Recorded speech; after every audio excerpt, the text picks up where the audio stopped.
Unspeakable, The Tulsa Race Massacre, by Carole Boston Weatherford, illustrated by Floyd Cooper.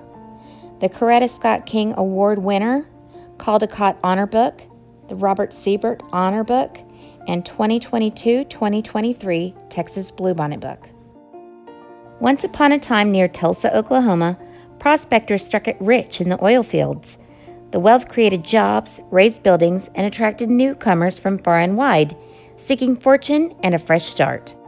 Once upon a time in Tulsa, there was a community called Greenwood. Its residents descended from Black Indians, from formerly enslaved people, and from exodusters, who moved west in the late 1800s, fleeing the violence and racism of the segregated South.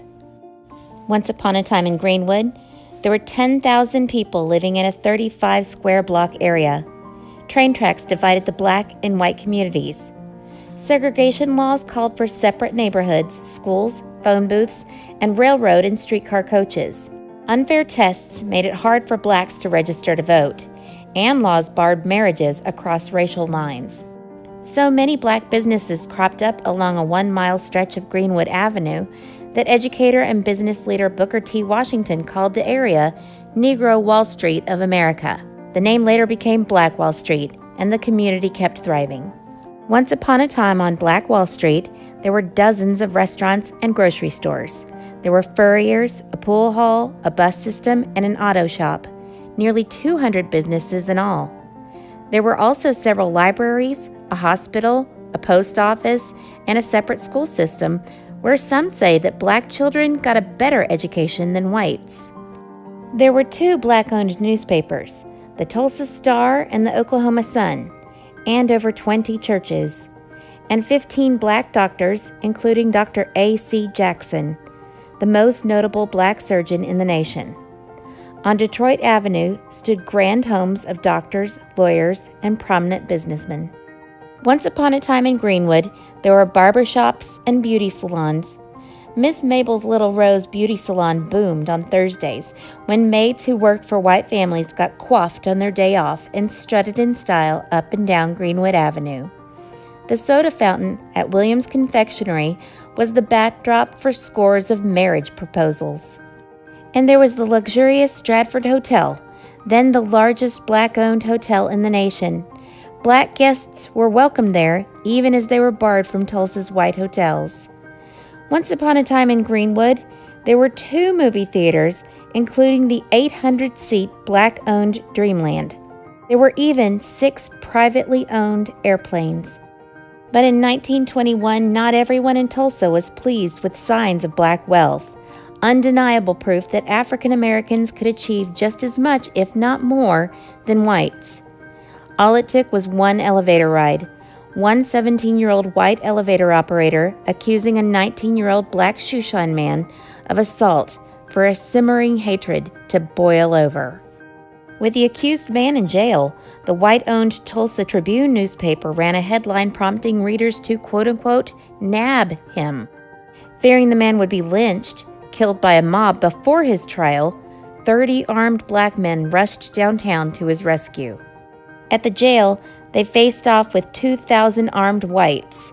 On May 31st, 1921, one day after Memorial Day, a holiday honoring fallen soldiers, skirmishes between the 2 groups left 2 black men and 10 white men dead. But the worst was yet to come. Unable to get to the jailed suspect, the white mob sparked rumors that the black community planned to attack. Unchecked and in some cases deputized by the police, the white mob stormed into Greenwood, looting and burning homes and businesses that blacks had saved and sacrificed to build. Threatening to shoot, the mob blocked firefighters from putting out the blazes. African American World War I veterans took up arms to defend their family and property, but they were outnumbered and outgunned. Families fled with only what they could carry. Once upon a time in Greenwood, up to 300 black people, including Dr. Jackson, were killed. Hundreds more were injured. More than 8,000 people were left homeless, and hundreds of businesses and other establishments were reduced to ash. Police did nothing to protect the black community. When the National Guard arrived the next day, All that was left to do was put out fires and move thousands of Black residents into camps outside Tulsa. As their community lay in ruins, Black residents had to carry passes to enter the city. In the days and weeks that followed, some Black Tulsans left and never returned. Others stayed and rebuilt the Greenwood community, only to witness its decline in the 1960s. For decades, survivors did not speak of the terror. 75 years passed before lawmakers launched an investigation to uncover the painful truth about the worst racial attack in United States history. Police and city officials had plotted with the white mob to destroy the nation's wealthiest Black community. Today, Tulsa's Reconciliation Park remembers victims of the 1921 massacre and recalls the role of African Americans in Oklahoma history. But the park is not just a bronze monument to the past. It is a place to realize the responsibility we all have to reject hatred and violence and to instead choose hope.